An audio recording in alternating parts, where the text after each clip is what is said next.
ನಮಸ್ಕಾರ, ನಾನು ಗುರುರಾಜ್, ವಿಜಯಪುರ ಜಿಲ್ಲಾ ನ್ಯೂಸ್ 18 ವರದಿಗಾರ. ವಿಜಯಪುರ, ಬಾಗಲಕೋಟೆ, ಅವಳಿ ಜಿಲ್ಲೆಗಳಲ್ಲಿ ಬಹಳಷ್ಟು ರಾಜಕೀಯ ಚಟುವಟಿಕೆಗೆ ಮತ್ತು ರಾಜಕೀಯ ಕುತೂಹಲಕ್ಕೆ ಕಾರಣವಾಗಿರುವಂಥದ್ದು ವಿಜಯಪುರ ಜಿಲ್ಲೆಯ ಹಿರಿಯ ರಾಜಕಾರಣಿ ಬಸವನ ಬಾಗೇವಾಡಿ ಮತಕ್ಷೇತ್ರದ ಶಾಸಕ ಹಾಗೂ ಹಾಲಿ ಸಚಿವರಾಗಿರುವಂತಹ ಶಿವಾನಂದ ಪಾಟೀಲ್ ಅವರ ಪುತ್ರಿ ಸಂಯುಕ್ತಾ ಪಾಟೀಲ್ ಅವರು ಬಾಗಲಕೋಟೆ ಲೋಕಸಭಾ ಚುನಾವಣಾ ಟಿಕೆಟ್ ಆಕಾಂಕ್ಷೆ ಇರುವಂಥದ್ದು ಬಹಳಷ್ಟು ಕುತೂಹಲಕ್ಕೆ ಕಾರಣವಾಗಿರುವಂಥದ್ದು. ಸಹಜವಾಗಿ ಶಿವಾನಂದ ಪಾಟೀಲ್ ಅವರು ವಿಜಯಪುರ ಜಿಲ್ಲೆ ಹಿರಿಯ ರಾಜಕಾರಣಿ ಆಗಿರೋದ್ರಿಂದ ಮತ್ತು ಬಸವನ ಬಾಗೇವಾಡಿ ಮತಕ್ಷೇತ್ರವನ್ನು ಪ್ರತಿನಿಧಿಸುವುದರಿಂದ ಸಂಯುಕ್ತಾ ಪಾಟೀಲ್ ಅವರು ವಿಜಯಪುರ ಜಿಲ್ಲೆಯಿಂದ ಯಾವುದಾದ್ರೂ ಮತಕ್ಷೇತ್ರಕ್ಕೆ ಟಿಕೆಟ್ ಕೇಳಿದರೆ ಅದು ಅಷ್ಟು ಆಶ್ಚರ್ಯ ಆಗ್ತಿರಲಿಲ್ಲ. ಆದರೆ ಪಕ್ಕದ ಜಿಲ್ಲೆ ಬಾಗಲಕೋಟೆ ಜಿಲ್ಲೆಯಿಂದ ಅವರು ಟಿಕೆಟ್ ಕೇಳುವಂಥದ್ದು ಬಹಳಷ್ಟು ಆಶ್ಚರ್ಯಕ್ಕೆ ಕಾರಣವಾಗಿರುತ್ತದೆ. ಈಗಾಗಲೇ ಬಾಗಲಕೋಟೆಯಲ್ಲಿ ಅಲ್ಲೇ ಸ್ಥಳೀಯವಾಗಿ ಬಹಳಷ್ಟು ಅಭ್ಯರ್ಥಿಗಳು ಟಿಕೆಟ್ ಆಕಾಂಕ್ಷಿಗಳಾಗಿರೋದ್ರಿಂದ ಅವರ ಮಧ್ಯೆ ಈಗ ಸಂಯುಕ್ತಾ ಪಾಟೀಲ್ ಅವರು ಟಿಕೆಟ್ ಆಕಾಂಕ್ಷಿ ಆಗಿರುವಂಥದ್ದು ಬಹಳಷ್ಟು ಕುತೂಹಲಕ್ಕೆ ಕಾರಣವಾಗಿರುವಂಥದ್ದು.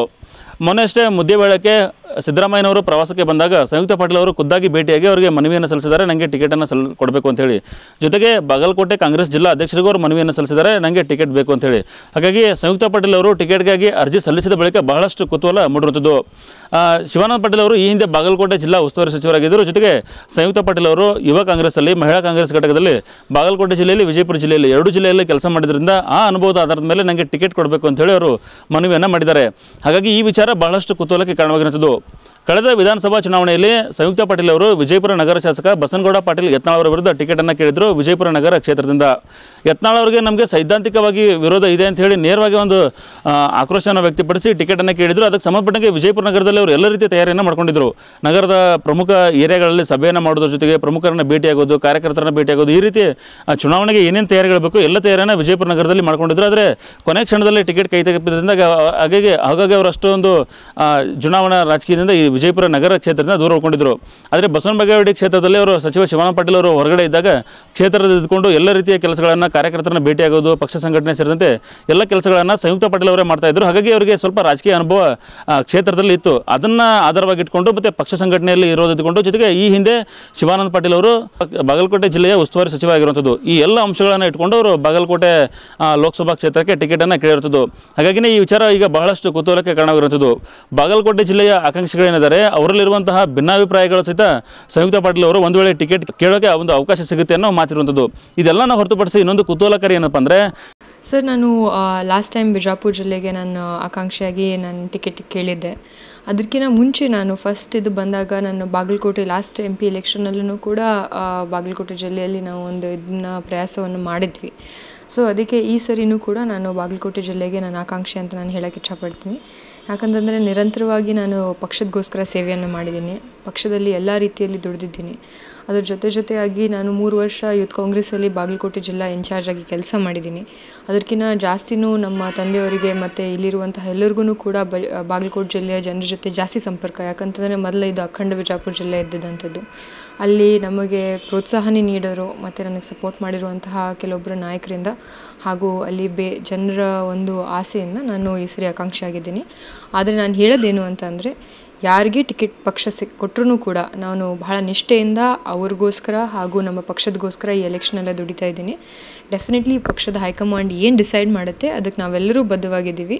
ಅದು ನಾಳೆ ಯಾವುದೇ ಸರ್ಗಾದ್ರೂ ಕೂಡ ಅಥವಾ ನಮ್ಮ ಅಕ್ಕನವ್ರಿಗಾದ್ರೂ ಕೂಡ I am more than happy to campaign for them and work for them. ಕೊಟ್ಟಿದ್ದೀನಿ, ನಾನು ಅರ್ಜಿ ಕೊಟ್ಟಿದ್ದೀನಿ ರೀ ಸರ್. ಬಾಗಲಕೋಟೆ ಜಿಲ್ಲೆಗೆ ನಾನು ಈ ಸರಿ ಅರ್ಜಿ ಕೊಟ್ಟಿದ್ದೀನಿ. ನಾನೀಗ ನಿರಂತರವಾಗಿ 8 ವರ್ಷ ನಾನೀಗ ಇದೇ ರಾಜಕಾರಣದಲ್ಲಿ ಕೆಲಸ ಮಾಡ್ತಾಯಿದ್ದೀನಿ. 3 ವರ್ಷ ನಾನು ಈಗ ಯೂತ್ ಕಾಂಗ್ರೆಸ್ಸಲ್ಲಿ ಕೆಲಸ ಮಾಡ್ತೀನಿ. ಅದಕ್ಕಿಂತ ಮುಂಚೆ ಮಹಿಳಾ ಕಾಂಗ್ರೆಸ್ಸಲ್ಲಿ ಕೆಲಸ ಮಾಡ್ತೀನಿ. ಅದಕ್ಕಿಂತ ಮುಂಚೆ ಮೇನ್ ಪಕ್ಷದ ಎಲ್ಲ ಚಟುವಟಿಕೆಗಳಲ್ಲಿ ನಾನು ಭಾಗವಹಿಸಿದ್ದೀನಿ. ಸೊ ಆ ಒಂದು ಬೇಸಿಸ್ ಮೇಲೆ ಹಾಗೂ ನಾನು ಬಾಗಲಕೋಟೆ ಜಿಲ್ಲೆಯಲ್ಲಿ ಮಾಡಿರುವಂತಹ 3 ವರ್ಷದ ಏನು ಸೇವೆ ಮೇಲೆ ನಾನು ಈ ಒಂದು ಅಪ್ಲಿಕೇಶನನ್ನು ಹಾಕಿದ್ದೀನಿ. ಪಕ್ಷ ಅವಕಾಶ ಮಾಡಿಕೊಟ್ರೆ ಡೆಫಿನೆಟ್ಲಿ ನಾವು ಎಲ್ಲರೂ ಕೂಡ ಈ ಒಂದು ಮೋದಿ ಅಲೆಯ ವಿರುದ್ಧ ಹಾಗೂ ಏನು ದೇಶವನ್ನು ಒಡೆಯುವಂತಹ ಒಂದು ಪ್ರಯತ್ನ ಮಾಡ್ತಾ ಇದ್ದಾರೆ BJP ಪಕ್ಷದವರು, ಆ ಎಲ್ಲ ತತ್ವ ಸಿದ್ಧಾಂತಗಳ ವಿರುದ್ಧ ನಾವು ಹೋರಾಟ ಮಾಡ್ತೀವಿ. ಕಳೆದ ಬಾರಿ ನೀವು ಯತ್ನಾಳ್ ವಿರುದ್ಧನೂ ಸ್ಪರ್ಧೆಗೆ ರೆಡಿಯಾಗಿದ್ದೀರಿ. ಹೌದ್ರಿ ಸರ್. ಅದೇ ಟಿಕೆಟ್ ಲಾಸ್ಟ್ ಮೂಮೆಂಟಿಗೆ ಇದಾಯ್ತು? ಇಲ್ಲರಿ sir, it's not like that. ಯಾಕಂತಂದರೆ ಪಕ್ಷದಲ್ಲಿ ಒಂದು ಶಿಸ್ತಿರುತ್ತೆ, ಅವ್ರದ್ದೇ ಆದಂಥ ಕೆಲವೊಂದು ಆಲೋಚನೆಗಳಿರ್ತವೆ. ನಮಗೆ ಬೇಕಾಗಿರುವಂಥದ್ದು, ಈಗ ನಾನು 8 ವರ್ಷ ದುಡಿದಿದ್ದೀನಿ, ಇನ್ನೂ 10 ವರ್ಷ ದುಡಿದಿದ್ದವರು 20 ವರ್ಷ ದುಡಿದಿದ್ದವ್ರಿಗೂ ಕೂಡ ಎಷ್ಟೋ ಸರಿ ಟಿಕೆಟ್ ತಪ್ಪಿದೆ. ಸೊ ಅದರಲ್ಲಿ ಏನಿಲ್ಲ, ಎಲ್ಲರದ್ದು ಒಂದು ಸಮಯ ಬರುತ್ತೆ, ಸಮಯ ಕೂಡಿ ಬರಬೇಕು. ಅದು ಈಗ ಕೂಡಿ ಬಂದರೆ ಈಗ ಕೆಲಸ ಮಾಡೋಣ, ನಾಳೆ ಕೂಡಿ ಬಂದರೆ ನಾಳೆ ಕೆಲಸ ಮಾಡೋಣ.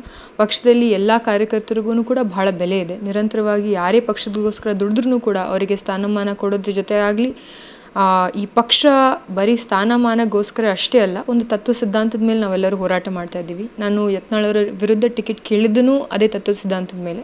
ಅವರು ಒಂದು ತತ್ವ ಸಿದ್ಧಾಂತಕ್ಕೆ ನಿಂತಿದ್ರೆ ನಾನು ಇನ್ನೊಂದು ತತ್ವ ಸಿದ್ಧಾಂತಕ್ಕೆ ನಿಂತಿದ್ದೀನಿ. ಆ ಒಂದು ಪ್ರಿನ್ಸಿಪಲ್ದು ಜಯ ಆಗಬೇಕು ಅನ್ನುವಂಥ ಉದ್ದೇಶದಿಂದ ನಾನು ಟಿಕೆಟ್ ಕೇಳಿದ್ದೆ.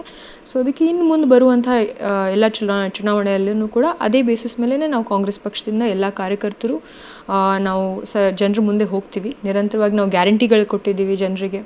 ಇಲ್ಲಿ ನಮ್ಮ ಕರ್ನಾಟಕ ರಾಜ್ಯಕ್ಕೆ ಮತ್ತು ದಕ್ಷಿಣದಲ್ಲಿರುವಂತಹ ಬಹಳಷ್ಟು ರಾಜ್ಯಗಳಿಗೆ ಅನ್ಯಾಯ ಆಗ್ತಾ ಇದೆ. ಆ ಎಲ್ಲ ಅಂಶಗಳನ್ನು ಹಿಡ್ಕೊಂಡು ನಾವು ಜನರ ಮುಂದೆ ಹೋಗ್ತೀವಿ. ಜನರು ನಿರ್ಧಾರ ಮಾಡ್ತಾರೆ ನಾವು ಮಾಡಿರುವಂಥ ಕೆಲಸ ಹೆಂಗಿದೆ ಅಂತ. ಕಳೆದ ಕೆಲ ದಿನಗಳಿಂದಲೇ ಎಲ್ಲರಿಗೂ ಕೇಳಿಬರ್ತಿರೋ ವಿಚಾರ ಅಂದರೆ ವಿಜಯಪುರ ನಗರ ಶಾಸಕ ಬಸನಗೌಡ ಪಾಟೀಲ್ ಯತ್ನಾಳ್ ಅವರು ಇನ್ನೇನು ಬಾಗಲಕೋಟೆ ಲೋಕಸಭಾ ಕ್ಷೇತ್ರದಿಂದ ಸ್ಪರ್ಧೆ ಮಾಡ್ತಾರೆ ಅಂತೇಳಿ ಎಲ್ಲ ಕಡೆ ಮಾತು ಕೇಳಿಬರ್ತಾ ಇತ್ತು. ಅದಾದ ಬಳಿಕನೇ ಈಗ ಸಂಯುಕ್ತ ಪಾಟೀಲ್ ಅವರು ಸಹಿತ ಬಾಗಲಕೋಟೆ ಲೋಕಸಭಾ ಕ್ಷೇತ್ರದಿಂದನೇ ಟಿಕೆಟ್ ಕೇಳಿರುವಂಥದ್ದು ಬಹಳಷ್ಟು ಕುತೂಹಲಕ್ಕೆ ಕಾರಣವಾಗಿರುತ್ತದೆ. ಶಿವಾನಂದ ಪಾಟೀಲ್ ಅವರು ಮತ್ತು ಬಸನಗೌಡ ಪಾಟೀಲ್ ಯತ್ನಾಳ್ ಅವರು ರಾಜಕೀಯವಾಗಿ ಅಪೋಸಿಟ್ ಇರುವಂತಹ ರಾಜಕೀಯ ನಾಯಕರು. ಹಾಗಾಗಿನೇ ಆ ವಿಚಾರನೂ ಇಲ್ಲಿ ಮುನ್ನೆಲೆಗೆ ಬರುತ್ತಾ ಅಂಥೇಳಿ ನೋಡಬೇಕಾಗಿರುವಂಥದ್ದು. ಆದರೆ ಸಂಯುಕ್ತ ಪಾಟೀಲ್ ಅವರು ಸದ್ಯದ ಮಟ್ಟಿಗೆ ಏನು ಟಿಕೆಟ್ಗೆ ಬೇಕು ಅಂತೇಳಿ ಅರ್ಜಿಯನ್ನು ಸಲ್ಲಿಸಿದ್ದಾರೆ. ಆ ವಿಚಾರ ಬಹಳಷ್ಟು ಕುತೂಹಲಕ್ಕೆ ಕಾರಣವಾಗಿರುವಂಥದ್ದು. ಹಾಗಾಗಿನೇ ವಿಜಯಪುರ ಜಿಲ್ಲೆ ಮತ್ತು ಬಾಗಲಕೋಟೆ ಜಿಲ್ಲೆ ಎರಡೂ ಜಿಲ್ಲೆಗಳ ಕಾರ್ಯಕರ್ತರಲ್ಲಿ ಒಂದು ಕುತೂಹಲ ಇರುವಂಥದ್ದು, ಸಂಯುಕ್ತ ಪಾಟೀಲ್ ಅವರಿಗೆ ಟಿಕೆಟ್ ಸಿಗುತ್ತಾ ಇಲ್ವಾ ಅಂತೇಳಿ. ಟಿಕೆಟ್ ಸಿಗೋದಾದರೆ ಯಾವ ಆಧಾರದ ಮೇಲೆ ಸಿಗುತ್ತೆ ಮತ್ತು ಸಿಕ್ಕರೆ ಅವರು ಯಾವ ಆಧಾರದ ಮೇಲೆ ರಾಜಕೀಯದಲ್ಲಿ ಅವರು ಗೆಲುವನ್ನು ಸಾಧಿಸ್ಬೋದು ಅಥವಾ ಚುನಾವಣೆ ಯಾವ ರೀತಿ ಎದುರಿಸ್ಬೋದು ಮತ್ತು ರಾಜಕೀಯದಲ್ಲಿ ಮುಂದೆ ಏನು ಆಗ್ಬೋದು ಅಂಥೇಳಿ. ಹಾಗಾಗಿನೇ ಈಗ ಬಹಳಷ್ಟು ಕುತೂಹಲ ಇರುವಂಥದ್ದು. ಸಂಯುಕ್ತ ಪಾಟೀಲ್ ಅವರು ಬಾಗಲಕೋಟೆ ಜಿಲ್ಲೆಗೆ ಟಿಕೆಟ್ ಕೇಳಿರೋದ್ರಿಂದ ಮುಂದಿನ ದಿನಗಳಲ್ಲಿ ಯಾವ ರೀತಿ ಇದು ಟರ್ನ್ ಓವರ್ ಆಗುತ್ತೆ ಅಂತೇಳಿ. ಅಂದರೆ ಬೇರೆ ಬೇರೆ ಆಕಾಂಕ್ಷಿಗಳು ಈಗ ಹೆಚ್ಚಿನ ಸಂಖ್ಯೆಯಲ್ಲಿ ಇರೋದರಿಂದ ಮತ್ತು ಅವರು ಸಹಿತ ಬಲಾಢ್ಯರಿರೋದ್ರಿಂದ, ಜೊತೆಗೆ ಸಂಯುಕ್ತ ಪಾಟೀಲ್ ಅವರು ಸಹಿತ ಪಂಚಮಸಾಲಿ ಸಮುದಾಯವನ್ನು ರೆಪ್ರೆಸೆಂಟ್ ಮಾಡೋದ್ರಿಂದಾಗಿ ಈಗ ಬಹಳಷ್ಟು ಕುತೂಹಲ ಇರುವಂಥದ್ದು ಬಾಗಲಕೋಟೆ ಜಿಲ್ಲೆಯ ರಾಜಕಾರಣದಲ್ಲಿ ಯಾವ ರೀತಿ ಬದಲಾವಣೆ ಆಗುತ್ತೆ ಅಂತೇಳಿ. ಅದೇ ರೀತಿ ವಿಜಯಪುರ ಜಿಲ್ಲೆಯಲ್ಲೂ ಸಹಿತ, ಯಾಕಂದರೆ ವಿಜಯಪುರ ಜಿಲ್ಲೆಯ ಹಿರಿಯ ರಾಜಕಾರಣಿ ಪುತ್ರಿ ಸಂಯುಕ್ತ ಪಾಟೀಲ್ ಆಗಿರೋದ್ರಿಂದ ಅದು ಸಹಿತ ಇಲ್ಲಿ ಪ್ರಭಾವ ಬೀರೋದ್ರಿಂದಾಗಿ ಬಹಳಷ್ಟು ಕುತೂಹಲ ಈಗ ಮನೆ ಮಾಡಿರುವಂಥದ್ದು. ಆದರೆ ಟಿಕೆಟ್ ಘೋಷಣೆ ಬಳಿಕ ಇದಕ್ಕೆಲ್ಲಕ್ಕೂ ತೆರೆ ಬೀಳುವಂಥದ್ದು.